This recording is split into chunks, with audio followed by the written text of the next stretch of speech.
مردم محترم ایران حواسشون رو جمع کنن و اون کسانی که واجب الحج نیستن نرن، چون خیلی امنیت در عربستان نیست.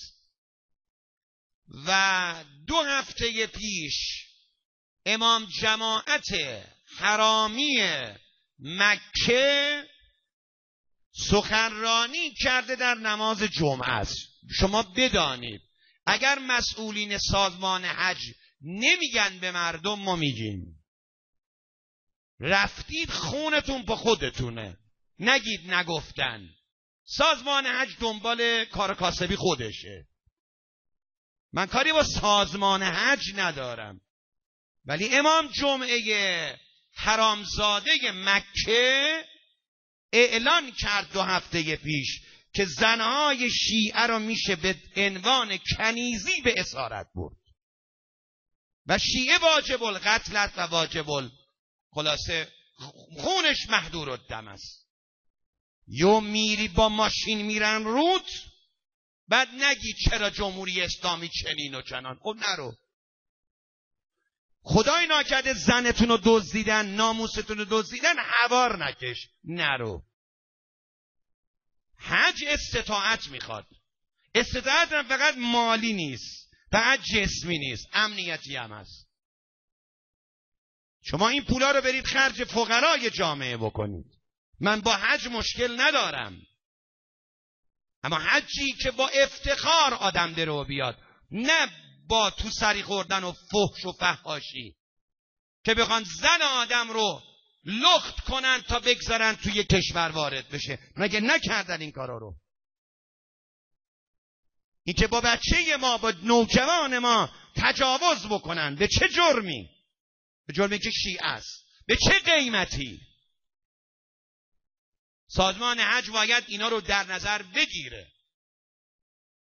سازمان حجی که اینقدر تلاش میکنه ارتباط رو با عربستان یهودی برقرار بکنه، باید حافظ ناموس ایرانم باشه. فردا اگر 1 لاخه مو از سر ناموس ایرانی کم شد در حج، سازمان حج رو به آتش خواهیم کشوند. بدانن. من اعلام کردم، بازم میگم، کفنم میپوشم جلوشون وای میستم. اگه کوچکترین توهینی به ایرانی کردن، سازمان حج باید پاسخگو باشه. پولاتون رو نرید بریزید تو حلقوم عربستان که گله بشه دست داعشی باشه تو سینه شیعه بیاد.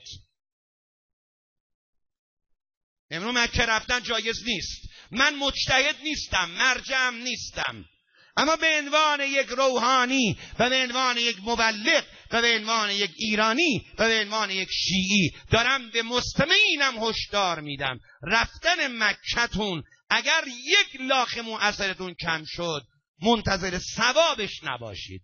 مکه رفتن غیر سوریه رفتن است و مدافع حرم بودن. اون یه وظیفه است، اما این وظیفه نیست. ایرانی باید تحت هر شرایطی عزتش حفظ بشه.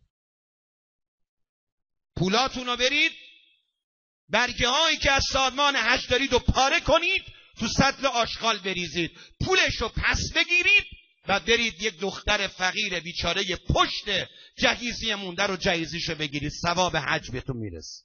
اگه دنبال ثوابید، اگه دنبال معنویتید، اگه دنبال خدا هستید.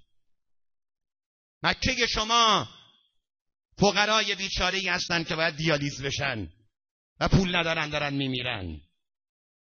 سرطانیان، بیخونهان، بیجهیزیان، فقرایی هستن که مجبوره بره کلیه‌شو بفروشه تا مشکلشو حل کنه. حج اونه، مکه اونه.